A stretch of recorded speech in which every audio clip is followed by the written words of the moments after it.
In our previous episodes, we learned about the science of climate change, how communities in Asia are bearing the brunt of the crisis, and why there is a need for immediate global action for climate justice. In this episode, we'll look at how climate change has caused profound impacts on our human rights, from our right to live to our rights to food and shelter. Welcome back, everyone. I'm Christine Sabilio, a journalist, an advocate, and this is Saving Asia.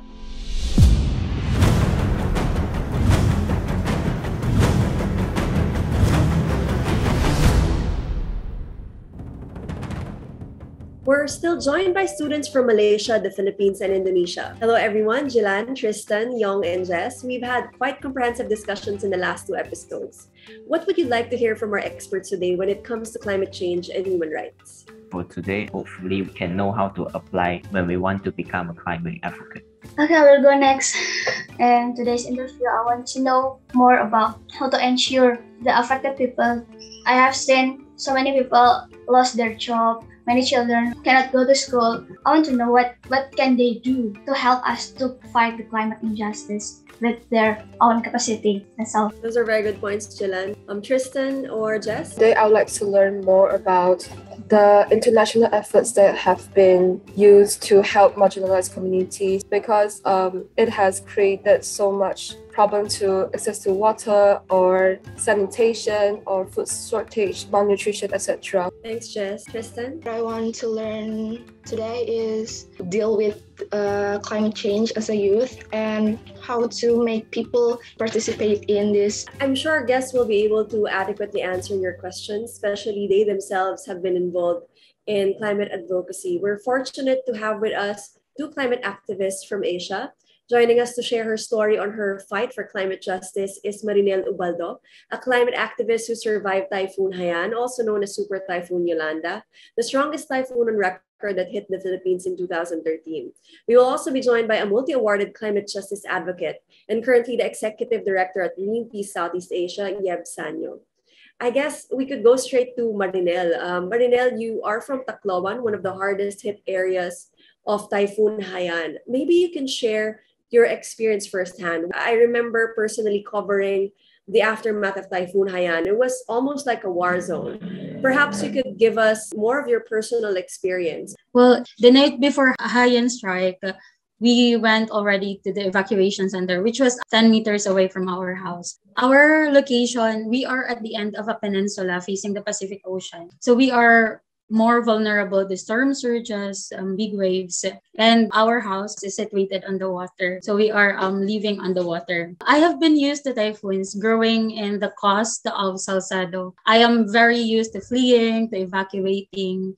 And at that time, it was so hard to evacuate because we were begging from people who were living at the concrete houses to let us in for the night until after the typhoon. So at that time, I remember I just have like a shoulder bag with like an encyclopedia, notebook, and pen with me because I thought, okay, tomorrow we'll just go back and live our lives again, just like how we do it normally. And then at 3 in the morning, the winds was howling. I have seen a lot of people. I have been witnessing a lot of houses collapsing in front of my own eyes. I have been seeing GI sheets swaying in front of my own eyes. I have been hearing the loud cry of children, of elderlies. I have been seeing a lot of people running for their lives because the waves were already crashing the evacuation center. Up until now, I can still like fully describe the reality at that point. I felt that after Super Typhoon Haiyan, I needed to be mature.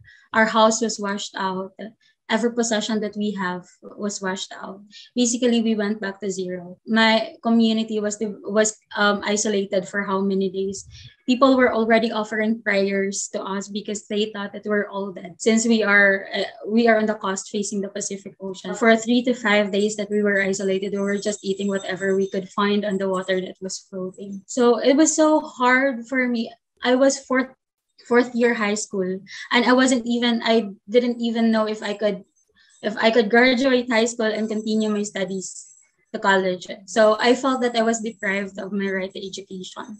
We didn't have any comfort room. We didn't have any shelter at that time. So it was really hard to survive. And after Super Typhoon Haiyan, for 6 months, we didn't have any electricity. We didn't have any signal. We weren't able to go to school because it got destroyed. So April 2014, we just like everything was just so rushed that they really just wanted us to graduate so we could go on to college. Almost 8 years after High, I've been so tired of rebuilding and rebuilding. Another typhoon and just to wash away everything. Thank you so much, Marinel, for sharing that. It's a good point you mentioned how it affected children like you, affecting their education. There's no electricity and the livelihood. I remember going through, so many kilometers of devastated trees. There was no agriculture anymore. The trauma itself, you mentioned, how you felt during that. I feel like a lot of people took a really long time just to recover from that, the trauma alone. I remember have time to mourn for our loved ones, for our relatives and friends who have died, because we were so busy surviving. And then December came, and there was another strong typhoon that came. So we had just have a makeshift house at that time, and then it was again washed out after that typhoon. So it was even hard to acknowledge that there wasn't even acknowledgement that it was traumatic. It was after a year, maybe, that we realized that I still have the chills whenever it's raining. I still have the chills whenever the winds is like strong, and I could still remember the feeling of, is this my last day? Whenever there is a typhoon. So I think that adds up to the vulnerability of the people, because all of those traumas pile up and all of those emotions pile up. And I personally felt that I don't know what to do anymore, because I don't know if I could still survive another super typhoon because of the trauma that I still have that wasn't processed up until now. Thank you, Marinel. Let's jump to Yeb. For those who are not familiar, the government records show that more than 6,000 people died after Typhoon Haiyan. In fact, there were thousands more that were missing. So we don't really know the exact number of people who were lost. Yeb, you were also from the Philippines. I don't think you were in Eastern Samar when that happened, but right after that, when we were realizing the toll of the typhoon on our people, you were actually in the climate negotiations with the United Nations. And I remember you went on a hunger strike and gave an impassioned speech about the links between these extreme weather events and the need for climate justice. I feel that your experience, what you did there, helped put the spotlight on the Philippines and other vulnerable countries, especially in Asia. How did Haiyan and everything that happened afterwards eventually resulted in? I wanted to jump to that landmark investigation on the carbon majors or fossil fuel producers. Yeah, just on that particular moment in 2013 when Super Typhoon Haiyan hit the Philippines, that was also quite personal for me, similar to Marinel, because Tacloban is my family's hometown, and we all know the story of devastation in Tacloban, as you correctly pointed out, it was widely covered, and 3 days after the typhoon hit, the climate summit in Warsaw was opening, and this was the, I think, 19th conference of the parties. And by that time, there was a lot of uncertainty on what happened at Ground Zero and in other parts of Eastern Visayas, because the connections were cut. I did know from a TV news footage that my brother had survived, because my brother was in Tacloban during that time. But we were unaware of the fate of our other loved ones, friends, and relatives. And I had a difficult duty to speak for my country at that time, when Typhoon Haiyan clearly had become the biggest disaster in Philippine history. And so I became emotional, and I thought my friends, my own family, my brother was not eating anything or struggling to find food in the several days he was helping gather dead bodies, and so I decided I'll join them in solidarity. I will stop eating during the UN climate conference, and so that was truly a milestone moment for me personally. But I do believe that that may have contributed to humanizing or giving a human face to the issue of climate change, which was for the longest time more of a discussion around the science, around the technical aspects of it, as well as to a certain extent uh, political political decisions being made. But it was far from being seen as a reality that affects real lives in the real world. That is the background of this long saga of the climate justice advocacy.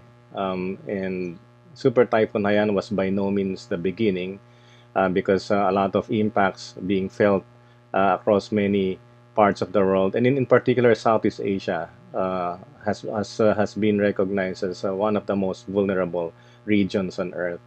Not only because of these super typhoons, but also because of other risk factors, as well as socio-economic conditions that are pervasive in the region. This was basically our inspiration. Super typhoon survivors in the Philippines, together with community organizations, we filed a petition with the Commission on Human Rights in 2015, so 2 years after Super Typhoon Haiyan, with the intent of holding the biggest polluters accountable, the carbon majors, we call them. They're the carbon majors because these are, uh, originally based on the study by Rick Heady, these are around 100 corporations responsible for more than 70% of climate change. So that was the impetus for the filing of the legal petition with the Commission on Human Rights.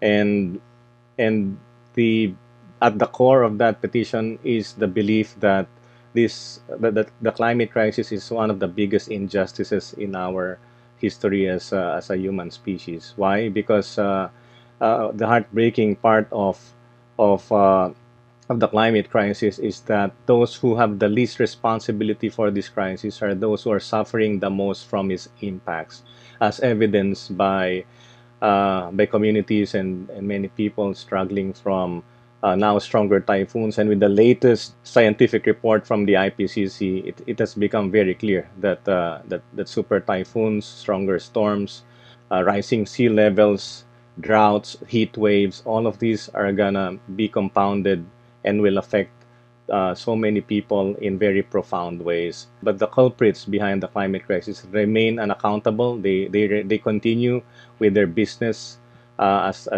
they have done so for many decades. And also, what is important to emphasize here, my dear friends, is uh, uh, one of the biggest things that is unfair about what's happening is that these corporations tried to hide the reality from all of us. They knew about climate change many decades ago. Even in the 1960s, they themselves commissioned their own scientists to look at the impacts of climate change and on what is causing it. And they knew at that time that their business is the primary cause of climate change. But they, instead of telling the whole world about it, instead of mobilizing the resources to avoid and avert a crisis, what they did was they deceived all of us. They cast doubt on the science that they already knew and threw a lot of money into discrediting the legitimacy of climate science. And that robbed all of us of many decades of solving climate change. If we knew about all of this at least 3 decades ago, and all of these companies would have changed their business models 3 decades ago, we will not be in the crisis we find ourselves in today.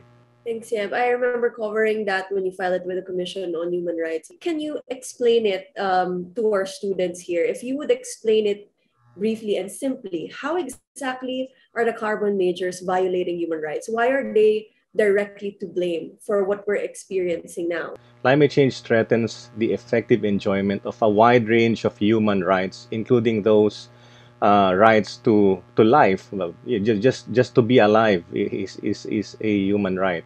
And when all of these impacts deprive us of continuing to live on this earth, that is threatening the enjoyment of such right. It also threatens the enjoyment of rights to even to basic things like water and sanitation, to food. I mean, we cannot survive without food and water. And climate change clearly is affecting the way we produce food, A lot of people are going hungry. In fact, human conflict is being aggravated, and there's evidence that in some parts of the world, the scarcity of water has led to wars, and severe human conflict. It also deprives you of housing, like what Marinel was sharing with us. She and her family did not have a house to live in after the typhoon, and they had to do the arduous task of rebuilding. It also affects many other rights that pertain to civil and political rights, cultural rights, and states have a human rights obligation to prevent the what is foreseeable, because these are foreseeable effects of climate change. Thanks, Seb, for that comprehensive explanation. Marinel, correct me if I'm wrong. I think you were also involved in this petition. I'm curious about what you felt personally as someone who survived Typhoon Haiyan. When it was first brought up that you can actually have this carbon majors investigated for their involvement in the climate crisis.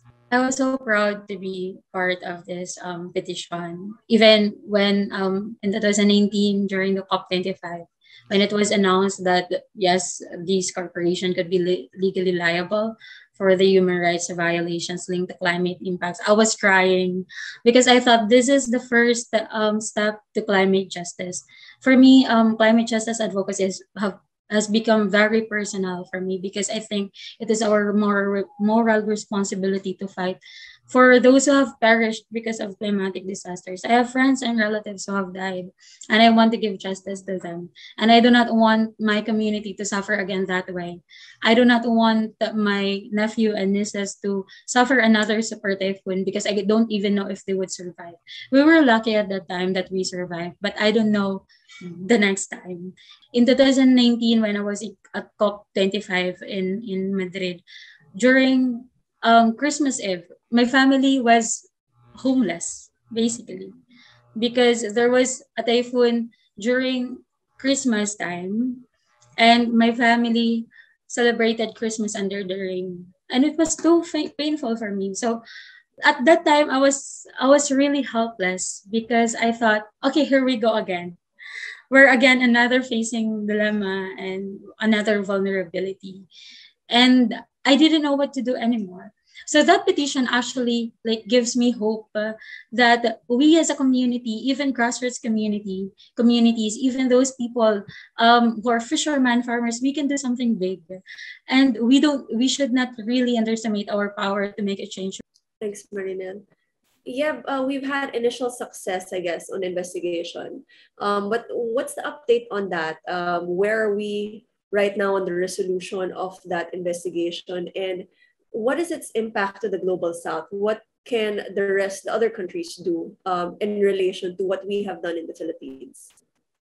Yes, the case in the Philippines has been going on for 6 years. So we filed it in September 2015, and based on what we have gathered from the commission, it is close to releasing the final report. In fact, they have informed us that they will release it in time for COP26, which is happening a couple of weeks from now. The report would likely refer to the finding that these companies, the carbon majors, may be held morally and legally liable for the harms caused by their business. If we are able to elevate the advocacy and the cause of climate justice into these legal venues, we can accelerate the kind of ambition that is required to solve the climate crisis. And when we bring them to court, the courts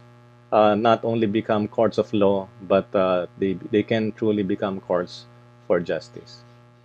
Yeah, when these countries get sued, what are we hoping for? Is it payment for reparations? Are there other actions that we would like to see from these carbon majors? Well, there are a combination of outcomes that could be a result of all of these pieces of litigation around the world.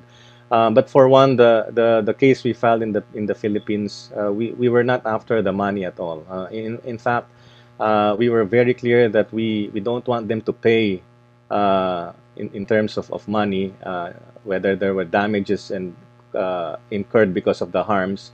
because we know that they can pay that money. We know that they are rich enough to throw money at the problem. So that could give them a free pass into continuing with their emissions, with their business as usual. So we're not running after their money. We're running after their accountability, and ultimately, what we want them to do is abandon the fossil fuel apparatus as their main business model, because that is the number one cause of the climate crisis, and that has no place in a peaceful, just, and green future for the world. We've talked at length about the carbon majors, but what are the other agents or enablers of the climate crisis? Who are the other groups or institutions that we need to be calling out as well? The fossil fuel industry may be front and center of this issue, but behind that is actually an economic model that is based on competition, that is based on profit, that sacrifices the interests of people and the interests of the environment. As long as that is the case, and as long as governments in many countries allow that to happen, the climate crisis will simply continue. That's why we want human rights to be in the picture, because this is the common theme here. Human rights are being violated. Human rights are being undermined by the economic order. It's being undermined by all of those who are responsible for climate change, but it's also responsible for all of the other challenges, big problems you have, like poverty, inequality. These are all linked together. We need to step up and hold governments accountable for being complicit to the injustice. We have to hold,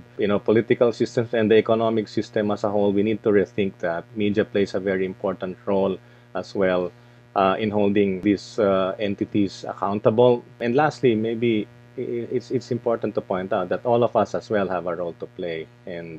And I'm very happy to see the young people, the rise of the youth very recently has given us a lot of hope. We've seen the effectiveness of really involving community organizations, and when they're involved, it's when the movement is sustainable, right? It really has to have that ownership at that level. We've discussed so much, and you've inspired us and the students with your experiences. Perhaps you can give us your final message, especially to the youth. What can they do given everything that we've discussed about human rights? Being in this advocacy is beyond yourself. This advocacy is not about just you. It is about the community that we are fighting for and with. Being in this advocacy is exhausting. And sometimes it's draining. And sometimes you will question yourself if you're even making a difference. But think about why you're even here. And if you're doing something for the environment, you are not just doing it for yourself. This is not just for us, for our future, but also think about the future of your children. Think about the future of your loved ones. Whatever you're enjoying today, they may not enjoy that in the future. So we love them so much that we want to give the world to them. And that is why we should we should fight the climate crisis. Thank you. Thank you, Marinel. Yeb. What I would like to add there is, I think we take inspiration from all of the triumphs we've had so far in terms of the movement building. I've never seen the climate movement this strong ever, and I think it would be really important that we sustain the strength of the movement. And we also take inspiration from the legal triumphs we are seeing in court cases, in human rights institutions. And as we witness these cases being won in court, we now realize that we're not here only for what we stand against. We have to be very clear as well in our hearts.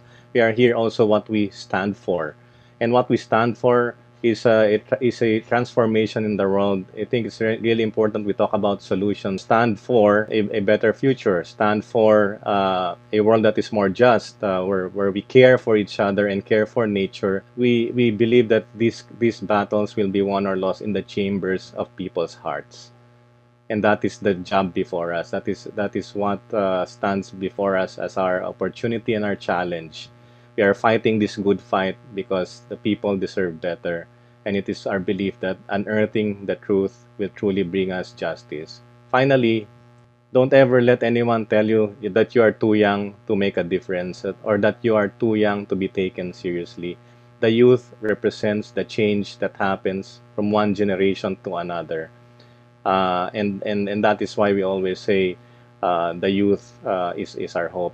Now, solidarity is going to be one of the most crucial elements for us to succeed against the climate crisis. And I encourage all of the youth to build solidarity like you have never done before.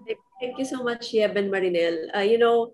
Going into this topic, talking about the impacts of the climate crisis on human rights, I felt like it was such a heartbreaking topic to discuss. But hearing both of you, I feel like you've given a lot of inspiration for us with everything, all the campaigns that we went through. And I hope that's something that our students um, took most as well from your talks. Now, I'm curious about our students here.